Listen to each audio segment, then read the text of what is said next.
Welcome back.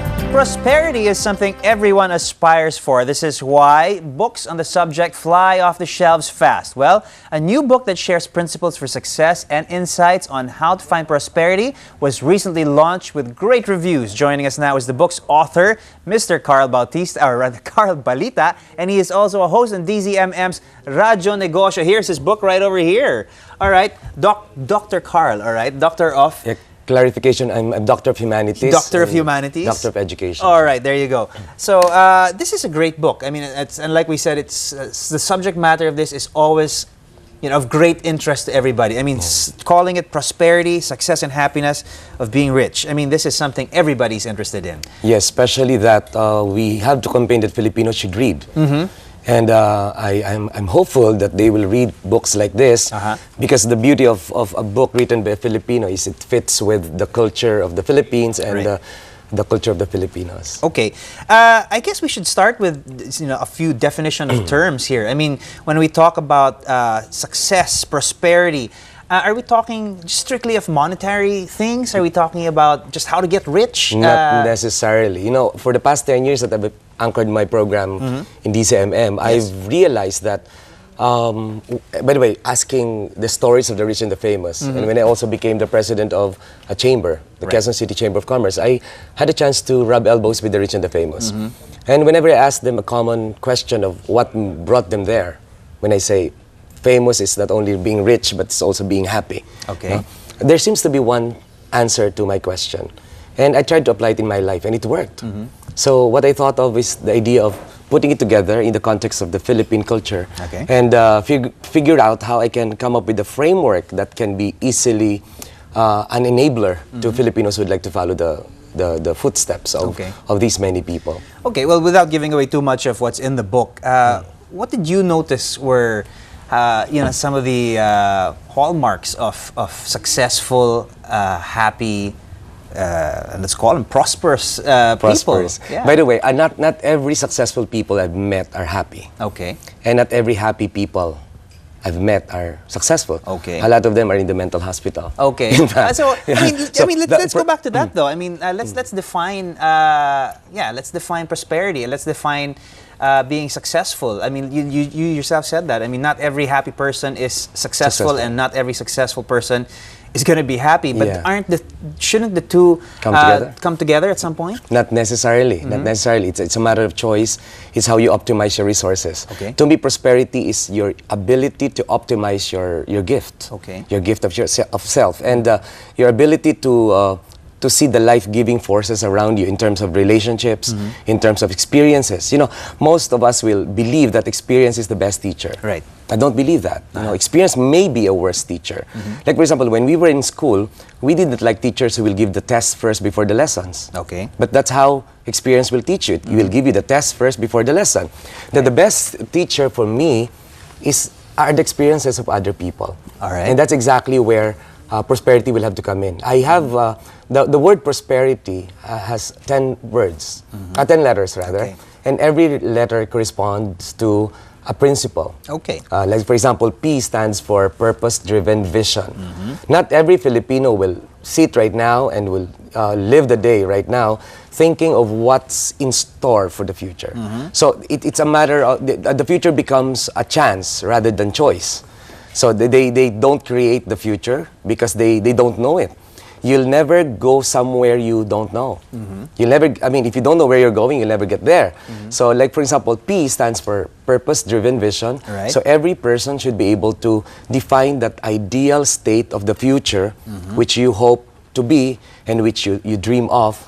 And that chapter on purpose-driven vision differentiates dreaming and visioning. Okay. So it creates a direction to your day-to-day life and day-to-day decisions. All right. I mean, knowing where you want to go is really the first step to getting there. Really. Yeah, correct. What else is in the book? I mean, it's really interesting. I was leafing through the book itself. I mean, there's quite a variety of subject matter that you tackle here. Quite a variety of how would you call it? Inspiration. I mean, you're talking about leaders of commerce, of business. You're going and talking about great Renaissance artists. Yeah. You talk about many things. But what are people going to be finding in the book? First, when you open the chapter, you have a painting. This is courtesy of Nanay Christy Fermin's obra ni Nanay. Okay. And pictures will portray thousands of meanings. Right. Then you get to read a principle, well-written principle and digested principle of that I lived by my life. And later on, after you read through the principle that I've written, there will be 2 or 3 stories of great people like Tony Meloto All right. of Gawad Kalinga, Father Jerry Orbos, Many of our Cory idols. Quirino, the rich and the famous, not only rich that they have so much money, but the famous for something that they've done for their lives. And then after that, their stories will of course support the chapter. Then comes an article by someone else, like an article, a life story of Cecilio Pedro of Happy Toothpaste, Okay. for example. And in the book, you can be my co-author. How? Because provided in the book are prosperity notes where you can scribble your thoughts, your ideas.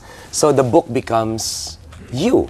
Okay. It's not about me, it's not about Father Jerry or Cecilio Pedro, but it's about you and how it applies to your life. Right. So there are all these great success stories, if we can call them that, and it's almost like a workbook. It is. I mean, it's yeah, like you said, it's a workbook that'll take you from when you start the book to the end of the book. It's sort of a workbook that'll get you to where you want to get, which is successful. In other words, you're reading a book and you're co-writing it with me, so that it becomes more relevant to your life. So what's the point of reading a book that does not speak of your realities or will contradict your core values, for example? So this is something that we can work on together. All right. Well, of course, based on your radio program where you do champion the cause of the Filipino entrepreneur, obviously you have a great sense of belief in what the Filipino entrepreneur is capable of. Yes.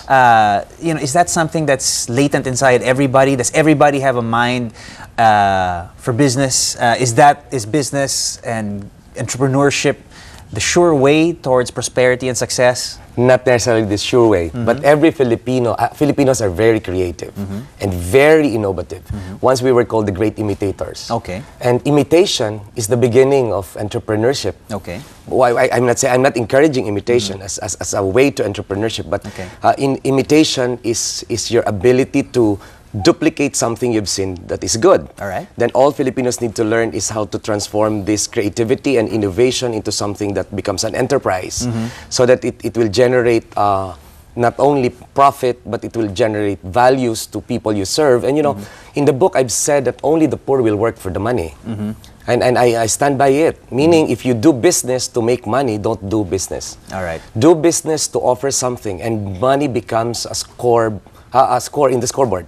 You don't play tennis. You're a sports analyst, but you don't play tennis with your eyes on the scoreboard. Right. You play tennis with your eyes on the ball. Absolutely. The scoreboard will only reflect on how good a player you have become on the court. Yeah. So that's exactly how life is. And entrepreneurship in the Philippines, incidentally, we were taught how to produce, but we were not taught how to sell. I was a speaker in one school of business, and when I asked, these are graduating students of business, and when I asked how many of you will look for a job after graduation, I was amazed most of them will raise their hands. And I said, your curriculum must have failed, because of all people in this country studying something, you should be the ones to be most comfortable going into business. All right. And I think the Filipinos will have to, I once said to Anthony and Jerry in a show that, I think we need a revolution. This country needs a revolution. But this revolution is what I call the entrepreneurial revolution. Right. And whether you are an employee or a businessman, entrepreneurship will always make sense. Because it's all about creativity and innovation and putting value to your work and getting things done. That's what entrepreneurs are. Okay, cool. Maybe to just sort of round it off, to give people an overview, what are some of the, let's call them habits, bad habits that get in the way of people being as successful as they can be, and what are some, 2 or 3 positive steps that they can be doing to be a little more successful? I mean, obviously the first step you can do is grab a copy of this book. Yeah, which is present in all national bookstores. Yeah, grab it at national bookstore. But what are some of the bad habits that people generally have that sort of hold them back from being as successful, as prosperous as they can be? Number one, not believing in themselves.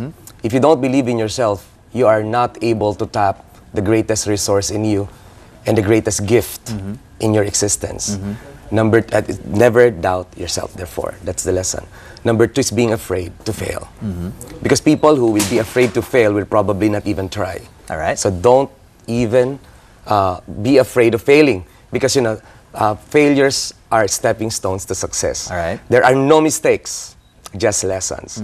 And number 3 is believing that you lack something to begin.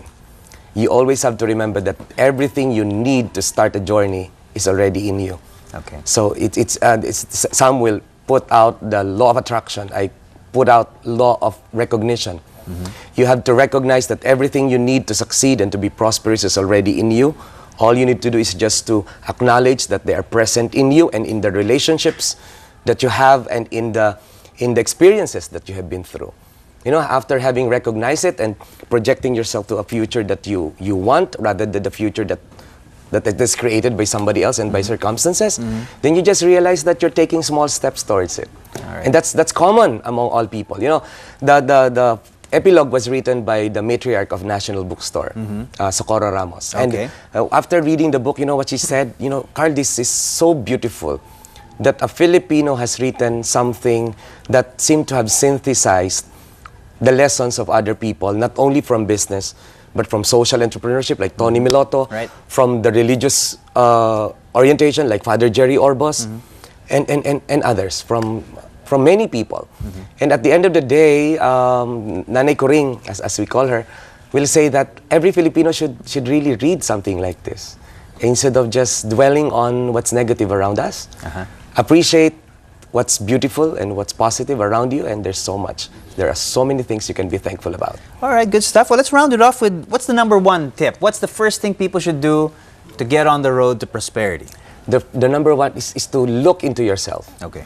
Like, for example, if people will ask me, what kind of business should I get into? My answer is standard. What do you do best that you enjoy most? Right. So it always begins with you. Right. And if you only love yourself, look inwards, and you will see a lot of blessings. A lot of people are so blessed, but they are not thankful. You know why? Because they're too busy counting the blessings of other people. So if you begin to look into yourself and you see your blessings, then you'll be thankful and you'll be able to use it, because after all, at the end of the day, the best resource you have is yourself. Cool. Begin with yourself and manage yourself. Good stuff. All right, very, very interesting subject. I know I'll be diving into this book. Thank you so much for joining us this morning, Carl, and By the giving way, us... I forgot to mention, I'd like to give acknowledgement to someone who created the mind maps in my book. Mind map expert, Raju Manjan. Yes. Wrote mind maps so that when you look at one page, then the impressions are created and all the critical information are yours. Good stuff. All right, the book is available at National Bookstore, and the foreword, of course, is written by our very own Karen Davila. Of course. If you're interested, National Bookstore is the place to grab a copy. Thank you so much for giving us, sharing so much with us this morning. Thank you very much. Okay, Dr. Carl Balita joining us there. Coming up.